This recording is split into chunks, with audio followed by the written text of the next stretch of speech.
This video we're going to be going over a winger build that you can use inside FIFA 23 Pro clubs if you've got max level skill points. Now this build is based off of tall wingers, so that's going to be like Darwin Núñez if you're playing like Ronaldo as a winger, or if you're playing RAPHAEL, LEAO, Gakpo. These kind of players that are a lot taller, a lot stronger, can also be played as a striker as well.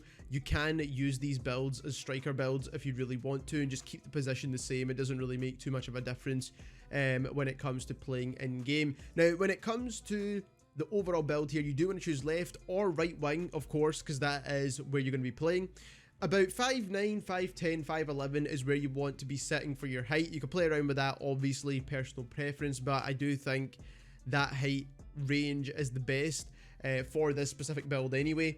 And then we've got weight, which around about the 140s to 160 would be the max I would go on this. I wouldn't even really touch 160, to be honest. I found that 152 works perfect when it comes to the weight of this build. Otherwise, your player just becomes too clunky and slow, and you might want to reserve that more for, obviously, your actual main striker build if you do have one. Now, when it comes to preferred foot in this game, you kind of have two problems here. Now, obviously, if you do take 5-star weak foot, it doesn't really matter too much. But obviously, with this build, we're not necessarily going for the 5-star weak foot. But if you do prefer to cross with your foot and cut inside for shots, then obviously just make sure you're using outside foot crosses.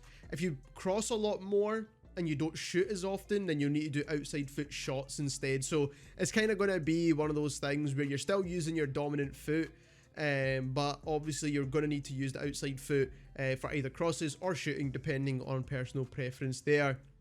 Now, when it comes to perks, we are using Poacher because I do think when you're in the box, you need that little bit extra assistance in this game. Now, another really good perk would also be Skilled Dribbler. I think that's a really, really solid one. I'm trying to move away from using this personally because I do feel like I rely on it quite a lot. And especially for such a tall build like this, I don't think you need to be like super agile because your physicality will get you half the way as well. But this is definitely a solid choice. Now, another solid choice is also Threaded Pass, but I feel like I don't really use this as much on the wings as I would with obviously pinpoint crossing, because obviously that's more important. And then having the 5-star weak foot ability to cross on your weaker foot is always handy as well. And then we are using Tireless Runner because it allows you to have more stamina. Now, again, you can swap that out for one of the other perks I mentioned, but those are the main ones you want to be using. The rest of the perks are kind of pointless. Moving on to the main part of this video, we're going to go into physical first, and as you can see here, we've got the first strength, and then we've also got aggression applied here as well. Now, aggression is pretty low, and if you do have any spare skill points, if you like to play around with this a little bit, then you can put some more on aggression. But as you can see here, the strength on your character is around about 70, which is actually not a bad amount, especially if you're still trying to have a good amount of dribbling as well. Now, when it comes to reactions, obviously you do want to max that out, get a bit of stamina on there as well, and then also you do have a bit of jumping when you actually use these, but we're not actually putting anything specifically on the jumping attributes at all itself. But again, you can see stamina is pretty solid here, and reactions are at 88 as well. When it comes to defending, we don't want anything on here because obviously we're not really a defender. We are going to be a winger, mainly attacking. When it comes to dribbling, again, this is going to be something that you do kind of automatically get by being a winger in the first place, so that's always ideal. Now, you do want to make sure you've got mostly agility on here as well, so you can turn and change directions. Some people might prefer to even remove this dribbling and put it on the final agility section, so you can do that as well, but I just found this kind of combination of 2 and 2 works really well.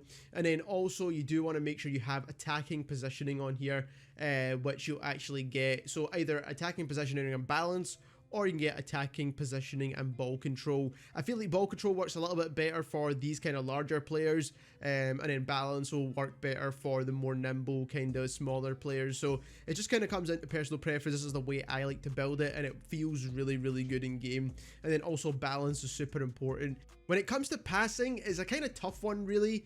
And the way you want to max this out really is a couple of different ways. So first of all, we do have crossing on here, and that is just because obviously we want to be able to cross the ball to our main striker down the middle of the pitch, especially if you are playing on the wings. Now if you are playing down the middle and using a build like this anyway, then you can remove some of these attributes and use them elsewhere, but I do feel like the crossing perk definitely helps with the artist archetype.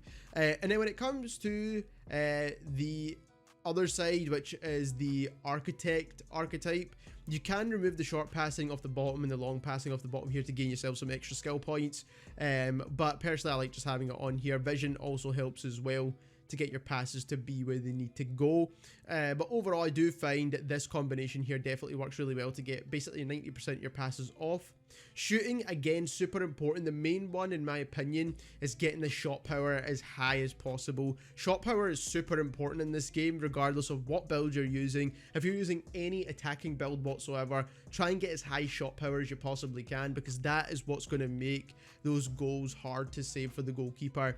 And then of course you do want to have the finisher archetype on there as well, because that's going to allow you to get the 4-star weak foot, which is obviously what you're getting with the obviously the left hand side, but then also you're going to be able to get 92 finishing, which is just going to mean you're going to score pretty much every single goal. We've also got long shots on here as well, and that's just because we're not using the long shot perk.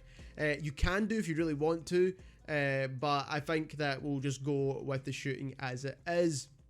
And then pace, you want to max this out, to be honest. There's kind of not really very many builds where you don't want to max out pace, to be honest, and it's always necessary, because literally 90% of people that are using this are maxing out pace on their builds, whether it's centre back builds, left back, right backs, it doesn't really matter. You need to kind of have maxed out just so that you can compete with everyone else. But this build does work really well actually. It's actually a super strong build if you do like wingers but you need something a bit more physical and on the ball. This is the build to go for. If you enjoyed this video, don't forget to subscribe, and thank you very much for watching.